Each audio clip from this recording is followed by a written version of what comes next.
No problem. Thank you so much, Sonia. It is a pleasure and an honor for me to be here moderating this panel. Appreciate the introduction. Just again, my name is Brittany Stepanek. I'm an associate director here at SCS Consulting Services. And what my team does is basically help clients all over the world to establish, measure, set, meet, and ideally surpass their sustainability goals, whatever that means for them. And in the past 6 months and year in particular, scope 3 emissions has been very prevalent in those discussions. It's a really important topic. So that's why I'm so excited we're going to be discussing and diving in more deeply here today with our fabulous group of panelists. So without further ado, I will go ahead and kind of set the foundation for our discussion today. We are going to operate under the assumption, for the most part, that you are already familiar with what scope 3 emissions are. If you're not, that's okay.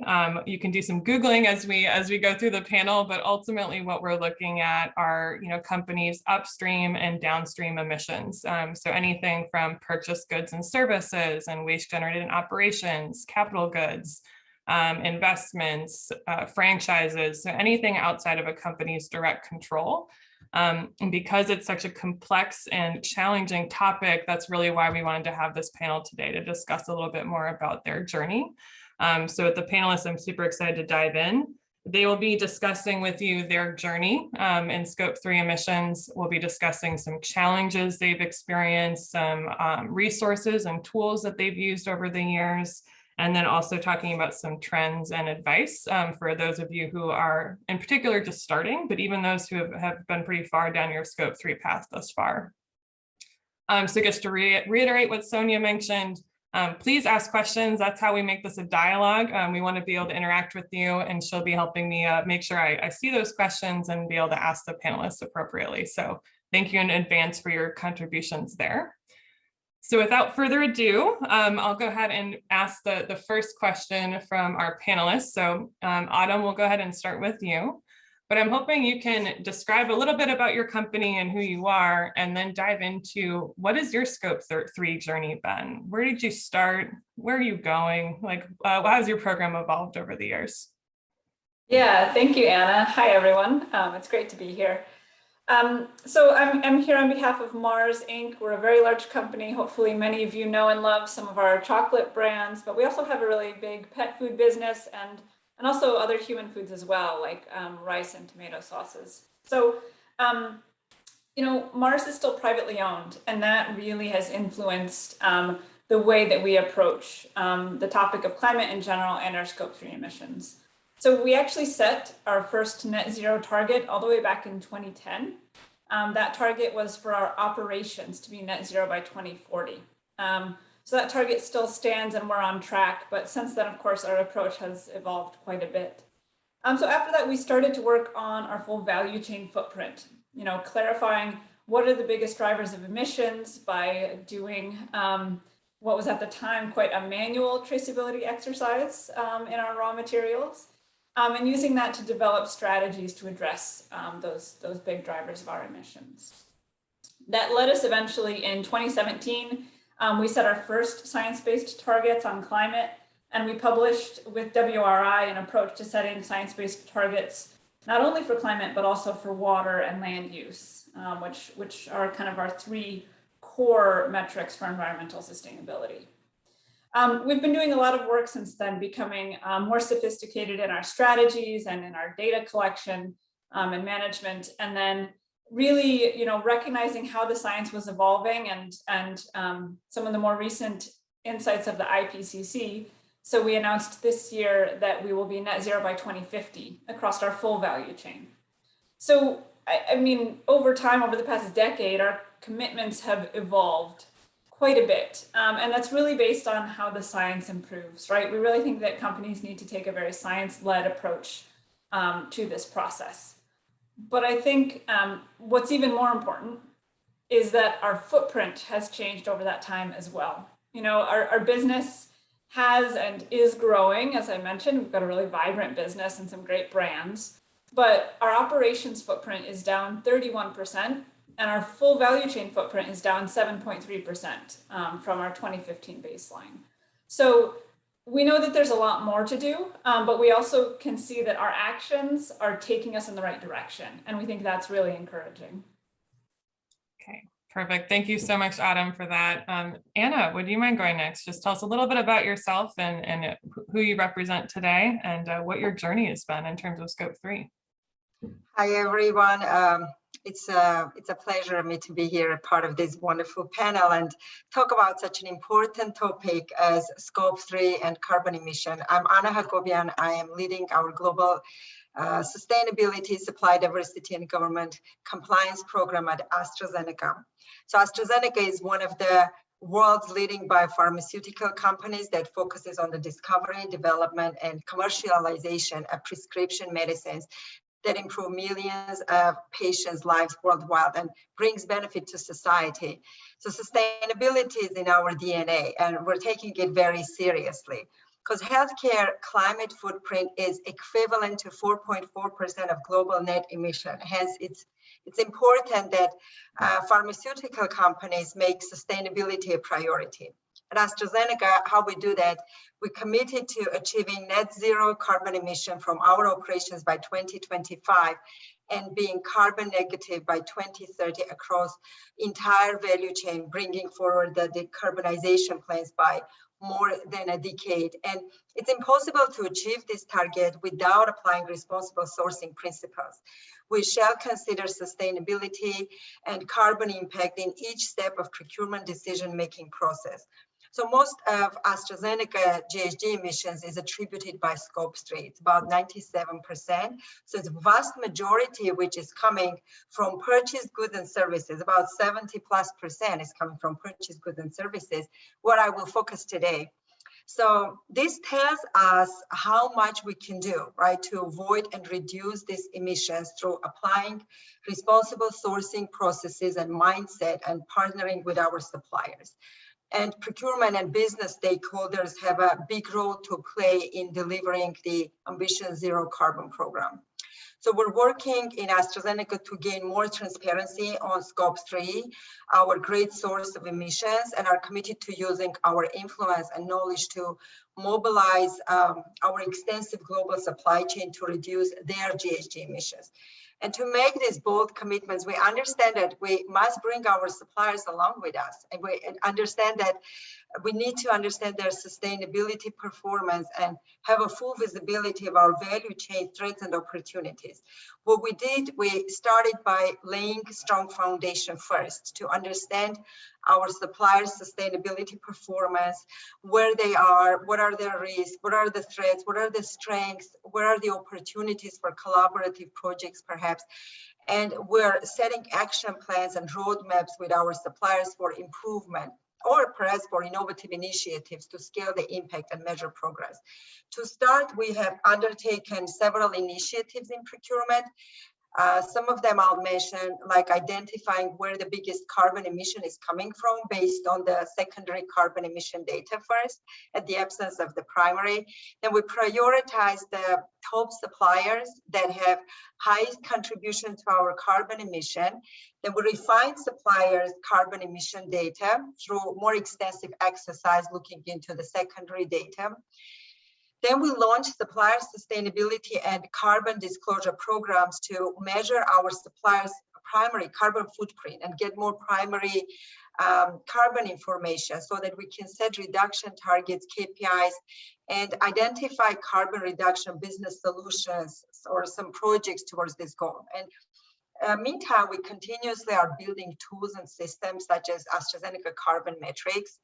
And we focus on the capability uplift of our procurement colleagues, also our suppliers as well, because this is such an area that it's growing so quickly that we constantly need to uplift our capabilities and knowledge in this space.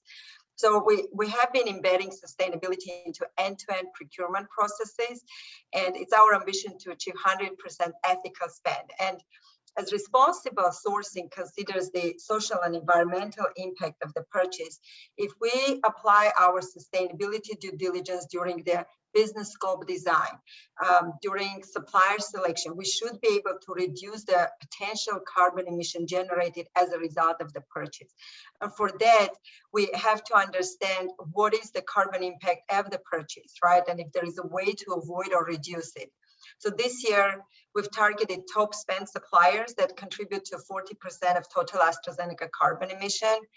The results will help us in engaging in conversations with our suppliers, setting solid action plans, and initiate the projects with them to scale the impact and achieve the ambitions that we have. And we expect all our external partners to recognize the urgency of the sustainability challenges that our world faces, as well as the potential for a transparent, resilient, and inclusive value chain to create a healthier world. But we have a long way to go together with our suppliers, our industry partners. There is a long way to go for all of us to work together to make this change. Perfect. Thank you so much, Anna. That was really helpful to hear both your and Autumn's perspectives as very advanced companies in this space. I mean, you're still learning, you're still growing, you're still, honing in on your data and increasing your primary data collection. And so it's just really helpful to hear what that looks like as experienced players in this field. Fabian, I'm wondering if you can describe your journey. I know you're coming at this from a little bit of a different perspective. So if you don't mind, just who are you? What do you do and who do you represent? And then talk us a little bit about your journey. Oh, absolutely. And so I'm Fabian. I take care of supply chain sustainability at Restaurant Brand International. So we are the lead franchisor globally for Burger King, Tim Hortons, and Popeyes. So we have something around 28,000 restaurants globally, spread across 100 countries. As you can imagine, the main primary item we sell globally today is beef, which I will touch on in our footprinting journey at some point. But it's essentially, that's to your point, and the bit of a different background and story from Autumn and Anna. We have started this journey quite recently. I think we started end of 2019, so around Q4. And it came in a very different way than other companies actually start working into it. So I think we are one of the few companies that started by doing their footprinting on their purchase goods. So we didn't do scope 1 and scope 2, we started scope 3 purchase goods. And the reality for that is we were getting more and more questions from our investors. They were asking us more and more, where is the food coming from? What is the footprint of the food? And we were getting more and more of this question. And essentially, supply chain took ownership on bringing more transparency on that side of the business. And it didn't come from a corporate sustainability team. It actually completely came from our procurement team.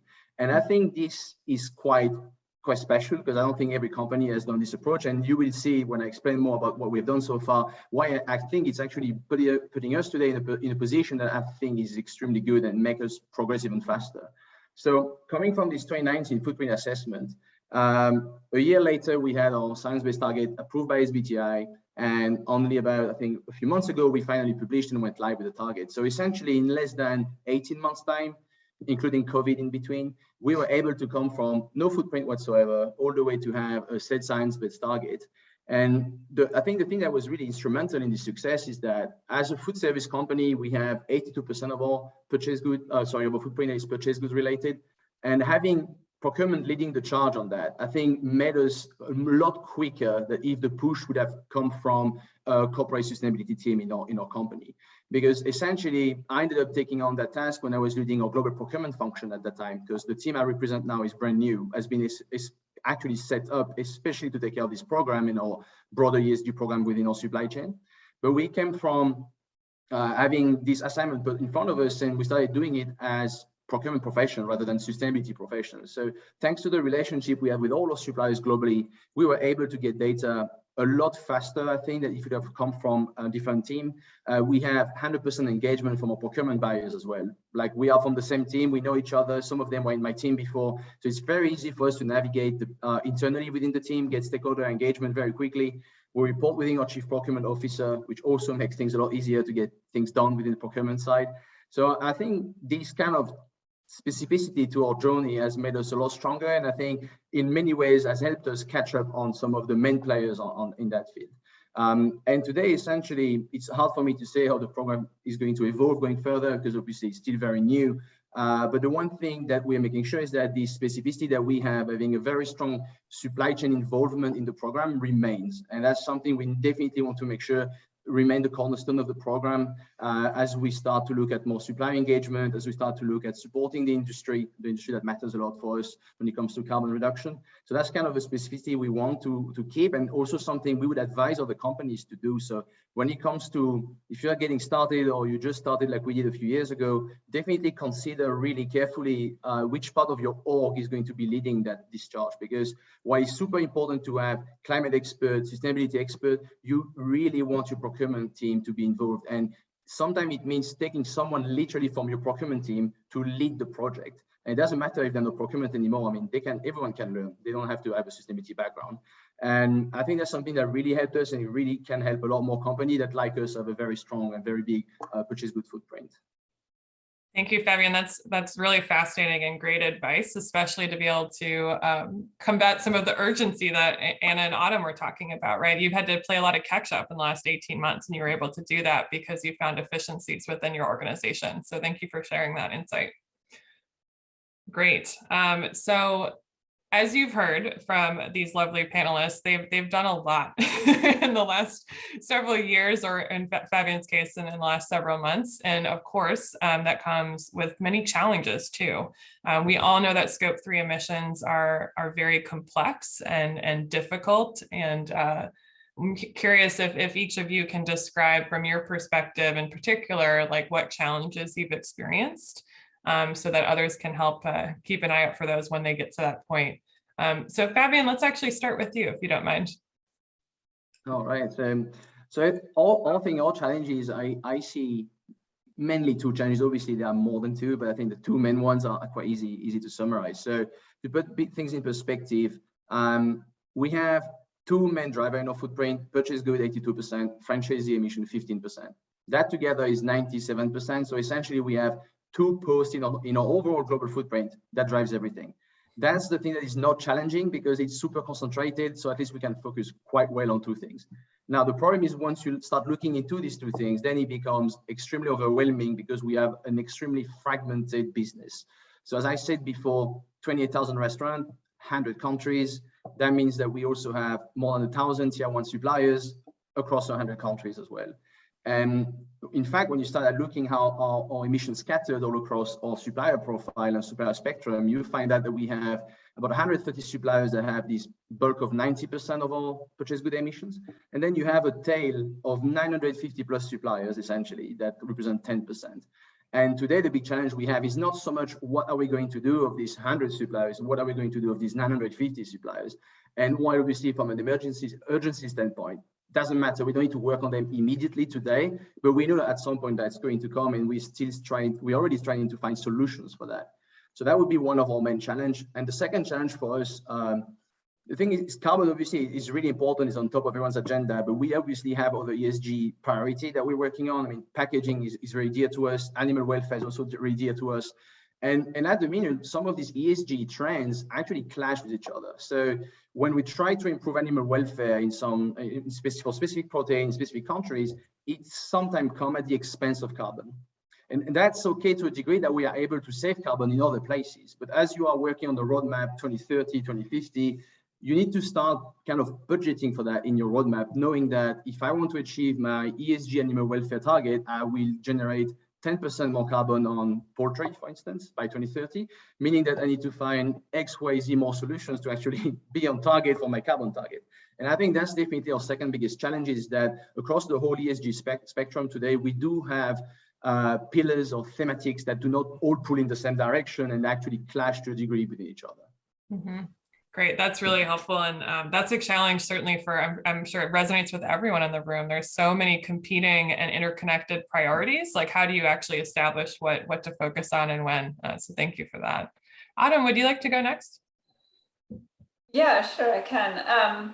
And to build on that a bit. So, I mean, for us, Scope 3 is about 95% of our footprint. So it's unusual for us to be in a room where we might be the lowest Scope 3 footprint, but it's refreshing. You know, and it's everything from the emissions to make fertilizer all the way through to like a consumer using a stove or microwave to heat a packet of rice. So it's super complex and difficult, as you say, Brittany. And I think we could all raise a million reasons why it's really challenging, right? It's thousands of suppliers, it's commodity supply chains with many tiers. It's really tough. But we kind of go back to that it is really important to have, a pretty good picture of that overall that you can use to identify the big drivers, like Fabian said, and drive strategies. But it's key, as we look at this, to remember that the atmosphere really doesn't care whether it's easy or difficult to address these scope 3 emissions. What matters is that we do. And to make sure that we're doing enough, we need to have the full picture, right? And that's why we've committed to including all of our scope 3 emissions, both in our science-based targets and in our net zero target. And, we're really advocating that approach because when we did that for renewable electricity, when we really looked at what does a 100% commitment look like, it forced us to really rethink our strategy and move from, piecemeal installations of solar panels on this factory and a wind turbine by that factory, and really look at a scalable approach. And we have found a scalable approach in renewable electricity, and we're working on it in thermal. So we really think that it's important to challenge ourselves and our peers to, even though it's really challenging, to make sure that your full scope 3 emissions are in your net zero targets, because that's what we have to do to stabilize the climate. Okay, fantastic. Thank you, Autumn. I know it's tough, but including as much as you can, we need to measure all of our impacts. Perfect. Anna, last but not least. I want to echo what Fabian and Autumn shared. Actually, same way, same thing here. We see the biggest challenge, one of the biggest challenges is in supplier carbon maturity, in the need for their capability uplift, especially when we're thinking from being a global company and working with suppliers worldwide, regional, international, local, small, medium, large, diverse, all kinds of suppliers. So as we assess our suppliers, we're discovering that they're in different phases of their carbon maturity journey.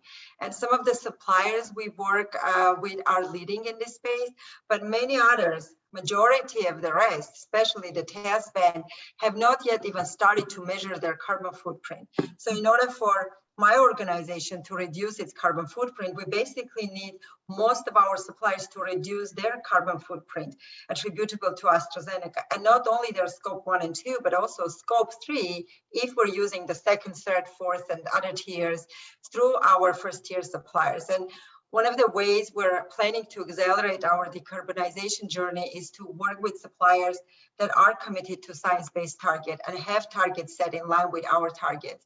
And if you think presently, globally, there are around 2,000 plus companies that have committed to science-based targets. And with being a global organization working with more than 50,000 suppliers worldwide, it's a long way to go to get many more of our suppliers on the same page with us. It's a big task, and it's a challenging task. And we realize that for that, we need to do capability uplift, both internally within our teams and also with our suppliers as well.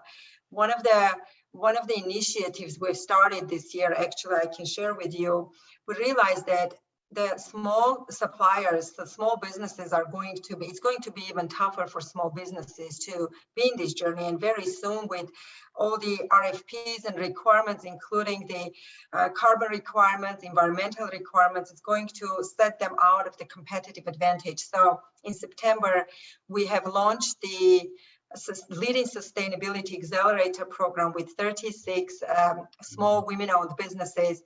And it's a 4-month program. We work with them to build their capabilities in sustainability, overall understanding, help them do materiality assessment, and understand the business continuity and put together a business continuity plan, and also put an action plan, right? Action plan and roadmap for the next several years. But we're piloting with 36 suppliers, but we have so many more to go. So this just shows that there is so much to do. And if we only target the one part of suppliers, only certain segment of suppliers, we're going to miss out. And we need to make sure that things are scalable. So we need to together, right? It's not just one company, it's a big task. So as peers, as industry partners, we need to work together to spread that knowledge, to influence that knowledge, and to make sure that we lift our supplier network. And similar internally, right, as we embed sustainability and carbon goals across all procurement organizations, we need our procurement category teams to be comfortable with engaging with their suppliers around scope 3. And for the past couple of years, we have been focusing in AstraZeneca on building that knowledge and capabilities internally so that we can also support our suppliers in their development journey. Because more the procurement is knowledgeable, more they can pass this and more they can engage and push the action. Okay, great. Thank you so much. Yeah, and I think hopefully the audience can hear, I'm sure you have, that there are plenty of challenges. So, we have leading industry experts on the call, and they're admitting to many challenges that they're facing even today. And so I just want to emphasize again, this is part of a journey. Data improves over time, technology improves over time, relationships improve over time. So don't think you can go from 0 to 100, 360 in 5 seconds. So thank you for sharing that. It's all about helping to figure out how to mitigate those challenges. And with that, I'm wondering if, so I know you all have shared a few programs already that have helped you establish and get around some challenges, but I'm wondering what kinds of tools and resources or initiatives that you've utilized to help you along your journey. And Autumn, I would love for you to start, because I know you may want to talk about your supplier locked program a little bit. Yeah, and it's perfect coming after what Anna just described. Such a theme. So it's great to hear that, Anna. Yeah, kind of similarly, we realized that we can't just do ad hoc projects to achieve our SBTs. We really need all of our suppliers pulling in the same direction. So we started a program last year called SLOCKed, Supplier Leadership on Climate Transition, which is really about asking our biggest suppliers, our top 200 suppliers as a starting point, quite directly to set SBTs, because most of them have not, right? And then we're working with an organization called Guidehouse to provide them with training and some support as they go through, developing their scope 1, 2, and 3 emissions footprint and working to align SBTs in their business and have those validated. So I think it really addresses even one of the questions that was in the chat, of where do I start? What tools do I use, right? It's really kind of helping those suppliers on that journey and through some of those basic questions that you have and giving them a bit of customized support. The reason that we're really excited about that is first, when we look at our footprint, we can actually influence quite a significant portion of our footprint with a relatively small handful of suppliers, right? And that's excellent. But then what's even more powerful, is that this isn't just about the product that we buy from that supplier, right? It actually has a ripple effect. If that supplier commits to SBTs and start to work on their full footprint, that also benefits the other buyers that they have. And so it really could start to influence a lot of the industry quite quickly. So we were really happy to have McCormick and PepsiCo part of this for season 1 over the past year, and they were bringing in their suppliers and we started to see some overlap. And we're now looking forward to season 2 and having additional brands and suppliers joining. So pretty similar to what Anna described, we really think it's a scalable approach, right? Where we can really rapidly change the momentum in our supply chains. Okay, great, thank you, Autumn. Yeah, I'm hearing some themes of partnership, helping people educate them and get everyone up on the same page at the same time. So that's incredible. Fabian, I would love for you to follow up on that. I know you have your own experiences with Supplier Locked, and anything else you'd like to add in terms of tools and resources. I think we thought the program was so good that we would join as well. So, yeah. No, it's exactly what Autumn described. I think all take on that is going to be when you get started on these things, you don't need to reinvent the wheel. I mean, if you have great program out there, just go find them and tag along. I think this program that Autumn described is awesome. We are very happy to be part of season 2. We have seen as well one of our peers joining season 2, and we imagine that next season there's going to be even more suppliers and even more companies joining. So holistically, it's going to become something extremely strong. And I think that's one of the key initiatives that, to Autumn's point, actually could become a pretty good game changer in the industry, especially for food-related suppliers. That's very relevant for us.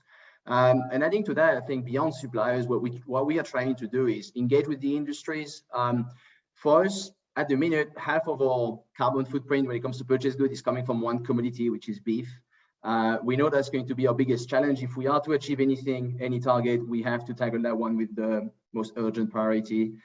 So we are engaging with all the roundtables out there. So the Global Roundtable for Sustainable Beef, we are engaging with the Cattlemen's Association in North America, the National Roundtable for Beef as well. So we're really trying to emulate as much as we can different programs, different pilots.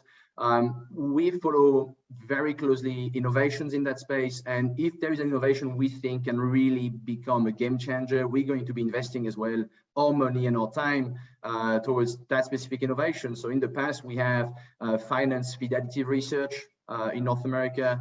We are considering potentially doing again the same type of pilots, same type of research in other geographies. We're investing as well, and you will see this coming live in a few months from now in regenerative agriculture when it comes to holistic plant grazing. So really, because we know that beef is so critical for us, we are really trying to support the industry beyond our suppliers and also putting like financial, different type of resources behind it so we can move even faster. Fabulous. Thank you so much. It's great to hear about all these amazing programs. And I know Anna's got a couple others she would like to share with you as well. So Anna, what kind of programs and tools have you used at AstraZeneca? As we embed further into our Scope 3 journey, we realize that we need new tools and programs to support because we can't do without the tools. And in order to manage the value chain decarbonization and drive the carbon reduction, we need to measure our suppliers' carbon footprint and their overall performance, environmental, ethical, social responsibility performance, because what's get measured gets managed. So initially we started with the secondary carbon data related to Scope 3, category 1 and 2. And then later we've come across the company called Vital Metrics that helped us to refine the secondary data, conducting a thorough mapping of our categories and subcategories of spend, as well as applying the country-specific carbon factors. Very knowledgeable team. And as a result of this exercise, our baseline actually has significantly reduced, and we were able to better prioritize the areas of biggest carbon impact and suppliers contributing to that so that we could start assess their carbon footprint. Then we partnered with EcoVadis and CDP supply chain program to help us conduct those assessments in a more consistent and validated manner. And we needed to understand where those risks are, right? Where are those threats and where we can build upon. So with EcoVadis, they provided the supplier sustainability performance in environmental, ethical, and social impact areas. So it's not just carbon, it's an overall approach, but it shows where the companies are in their maturity, right? It identified the risks and opportunities for improvement. And the data obtained from EcoVadis also gave us some key KPIs that show the maturity of our supplier in environmental area, including carbon as well. Then we use CDP supply chain program that is focusing on measuring and monitoring our suppliers' environmental impact, including their SBTi commitment, primary carbon emission, and also reduction progress. This is more in-depth information about the supply carbon and performance, including Scope 1, Scope 2, and also Scope 3, their targets, if any. Becoming the member of CDP supply chain program this year and utilizing the expertise of CDP, we've invited our top suppliers representing 40% of our Scope 3 emissions to disclose their climate change data. And currently we're in the process of analyzing the collected data. And this will help us in several areas, but mostly in understanding our value chain partners' GHG maturity, right? How accurately they're collecting, calculating, and reporting, if they're reporting their GHG emissions, how transparent they are, how open and willing they are to engage with their own value chain, our tier 2 suppliers. And did they set emission targets, reduction target? Are they interested in SBTi or other initiatives? Are they publicly reporting the activities to reduce their GHG emissions, among other KPIs? And based on those and several others, hows, whats, and whens, we get more insight on where our suppliers are in their carbon journey, right? Having targets and KPIs is already an advantage, but when are they going to deliver? Are they going to be carbon negative by 2030, like we're looking for, or 2040, 2050? That's also very important for us. Reporting is one aspect, but what is it that they're doing is another aspect. And we would want our partners to work with us. We want to partner with those companies who have similar targets like AstraZeneca has. So this assessment shall help us in our conversations with suppliers, and we want them to commit to learn, to improve and progress in their sustainability journey, be willing to establish goals and KPIs based on AstraZeneca priorities, and join us in collaborative projects and initiatives to deliver these goals.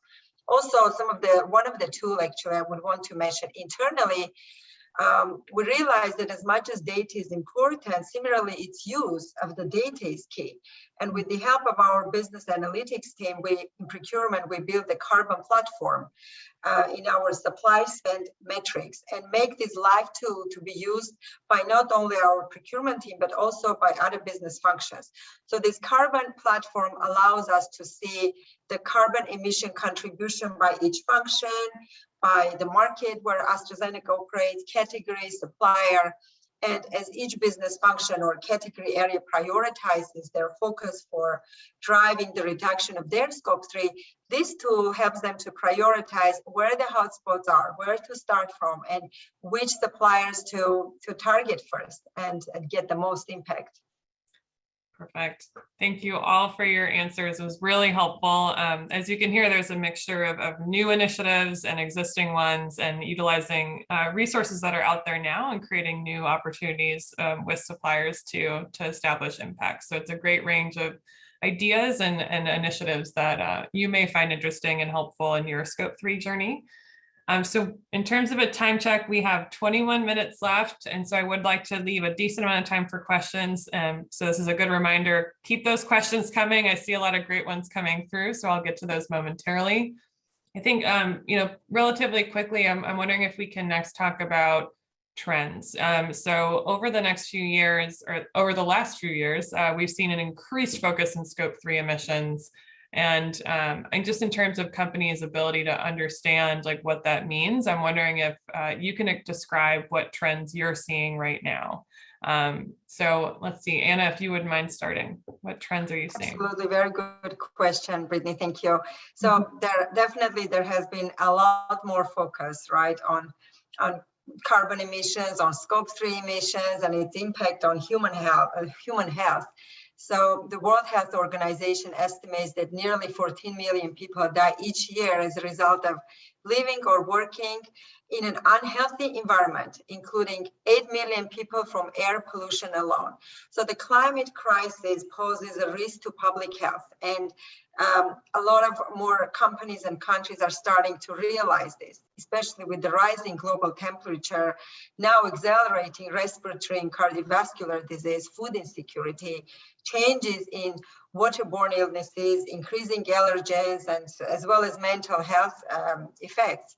So this week marks the beginning of COP26, hosted by the UK in Glasgow, Scotland. And this event is widely considered a crucial point in determining the future of our planet, and puts pressure on the world leaders and companies to do more efforts to tackle global warming, which hopefully will stimulate prioritization and engagement throughout the value chain.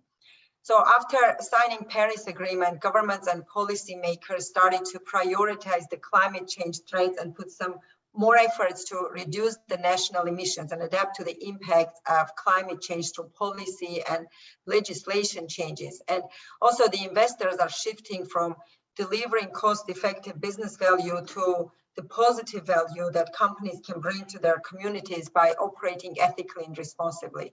So now we're seeing companies entering the purpose-driven era, scaling impact to the broader society, joining efforts with their partners and suppliers. And this has pushed the change.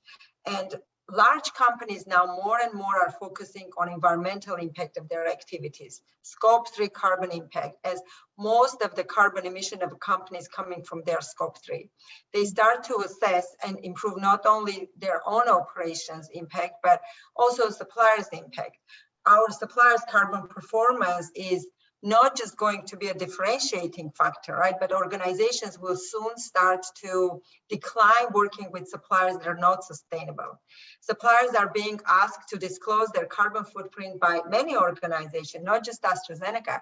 And I see more and more companies requiring this in future and also influencing the improvement. And recently, pharmaceuticals are engaged in various initiatives to have joint efforts to tackle the global climate changes, and together issuing the requests like performance assessment, data disclosure, SBTI commitment, and raising the expectation from third parties is a powerful pressure on value chain players making positive change by cascading through the chain. And I see this is going to be happening more and more, and it's going to be multiplied. Yeah, definitely agree with that. Perfect. Fabian, how about you? What trends are you seeing right now? So I think one I really like, because as I mentioned before, I come from procurement, and in the past, getting any data from suppliers that relates to their own sourcing was a big challenge, because they were always looking at it like from a commercial standpoint, that we would try to challenge every single line of their offer to get a better offer out of them. But with ESG obviously becoming more relevant, and I think not just carbon here, but really the whole ESG spectrum, we are seeing an increasingly and welcoming actually our suppliers. They are being a lot more transparent with us. Like, they are sharing a lot more data, and not saying that they were not in the past, but they were more reluctant to share.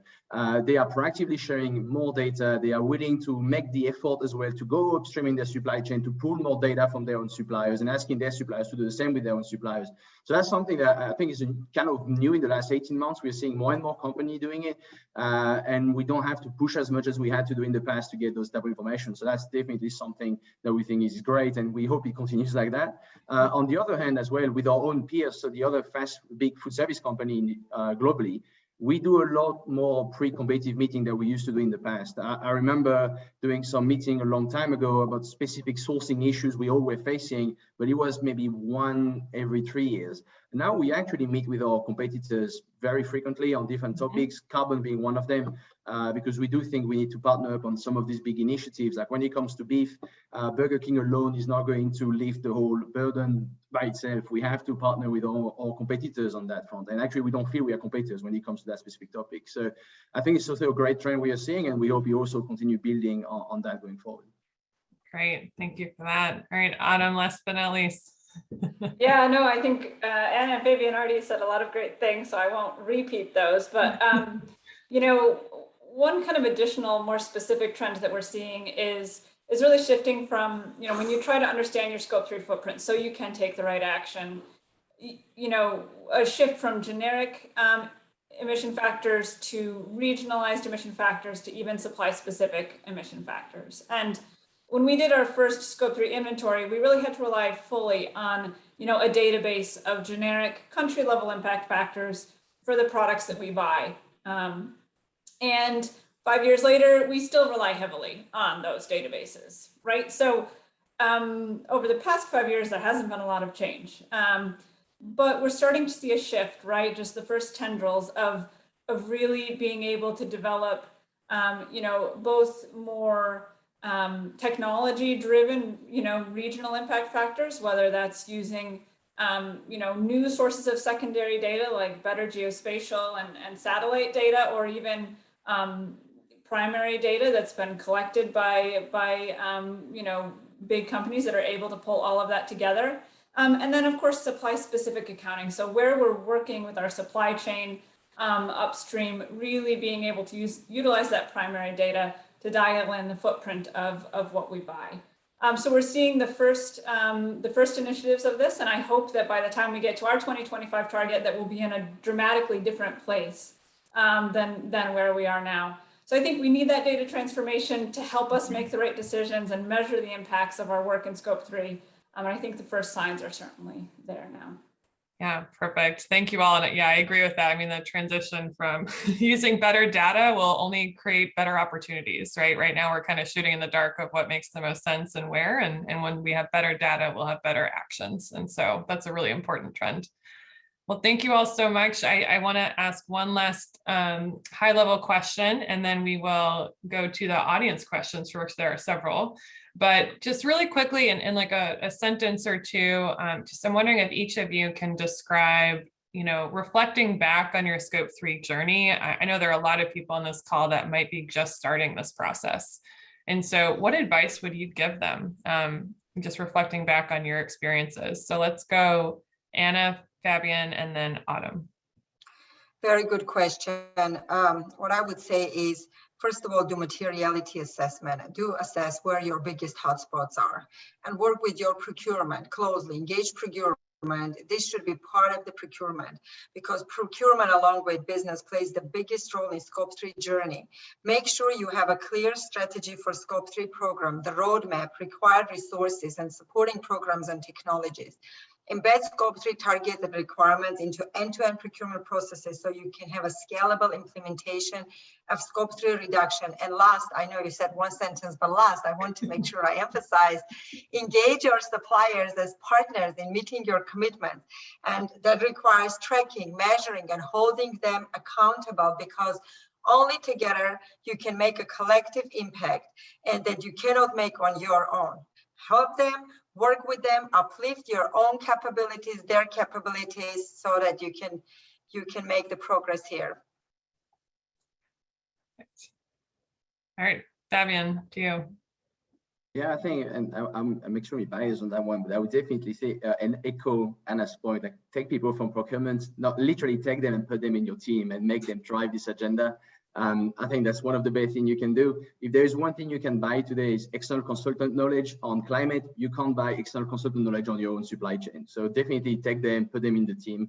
And the only other things I would mention is look what's out there already. I know it's a bit scary when you get started on the journey, but the second you start speaking to people that have already worked on it, I think so many doors and opportunities open as you start to look at different programs that can help you shape your own programs as well, or piggybacking on other program. I think you have a lot already existing. It's not the old industries have come a long way in the last 4, 5, even 10 years for some industries.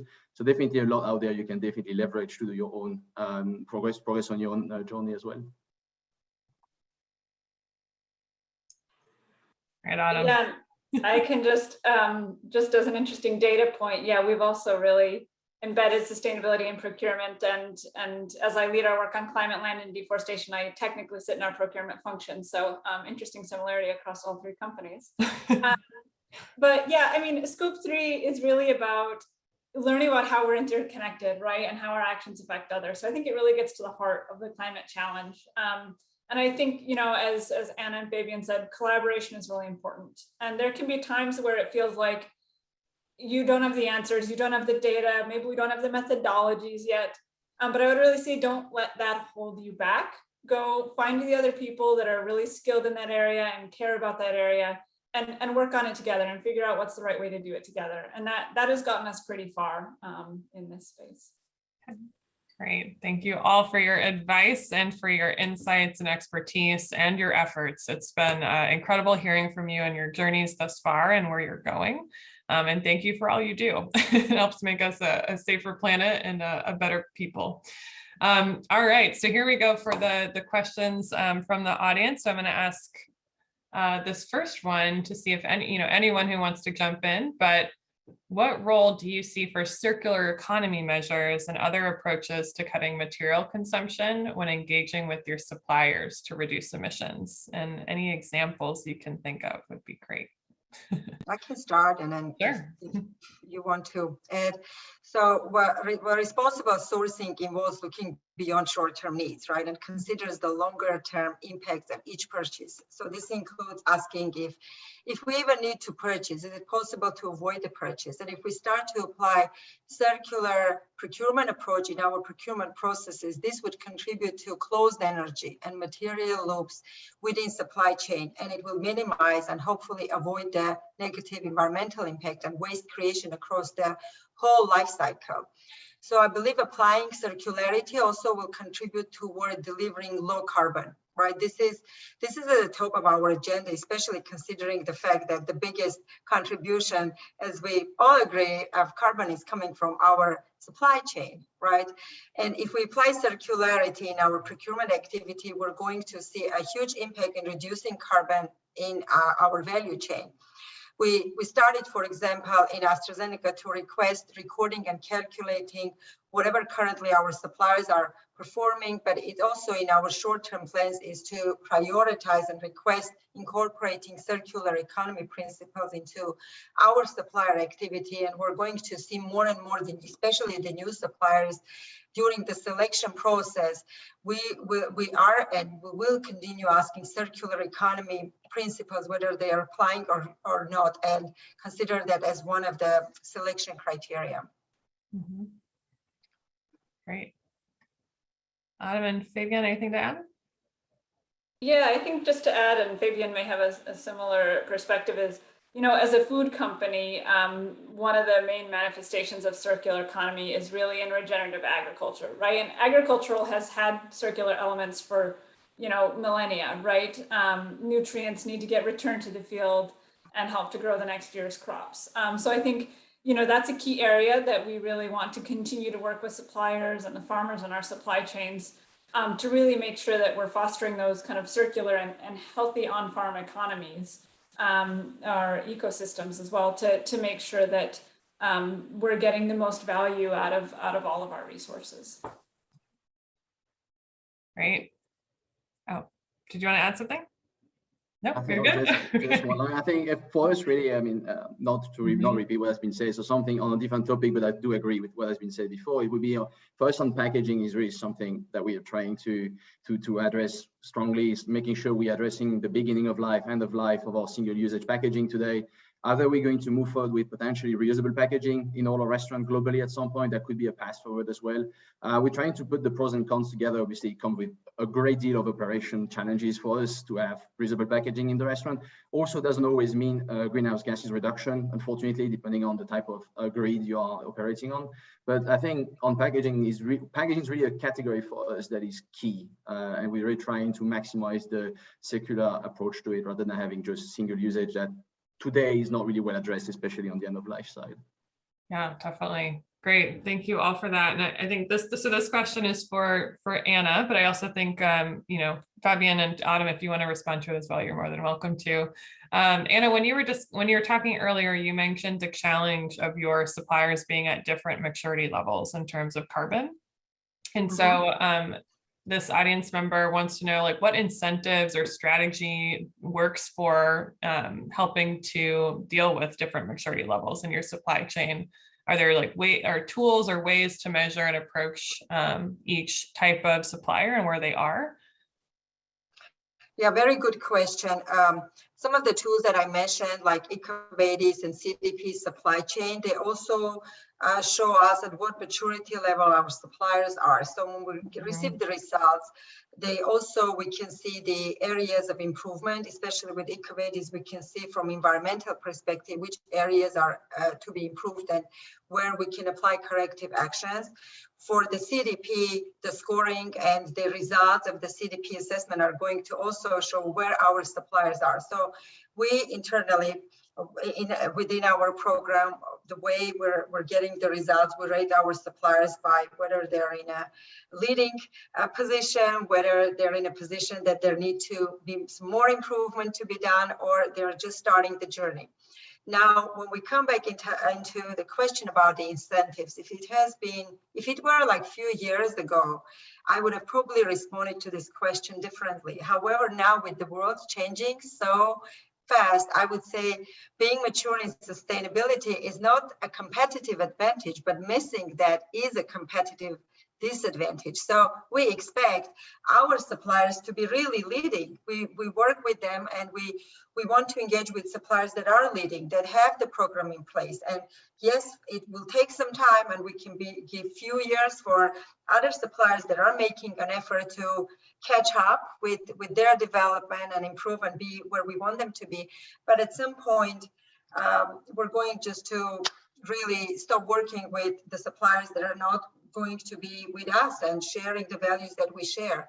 So of course, for the leading suppliers, the fact that we are engaging with them and we will continue engaging with them in collaborative projects, it's going to be win-win, because those projects are going to have these companies also achieve their sustainability target. It's going to position them even better in leading in sustainability.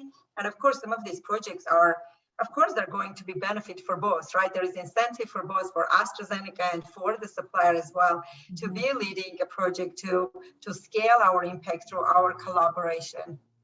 Yeah, definitely. And I know, and I guess, just thinking about education and bringing up your suppliers to where you want them to be. I know that's a key tenet of the Supplier Locked program too. So I don't know, Adam, if you wanted to talk a little bit about how you help companies and suppliers at different stages in their carbon journey, super quickly, and then we'll close the session for the day.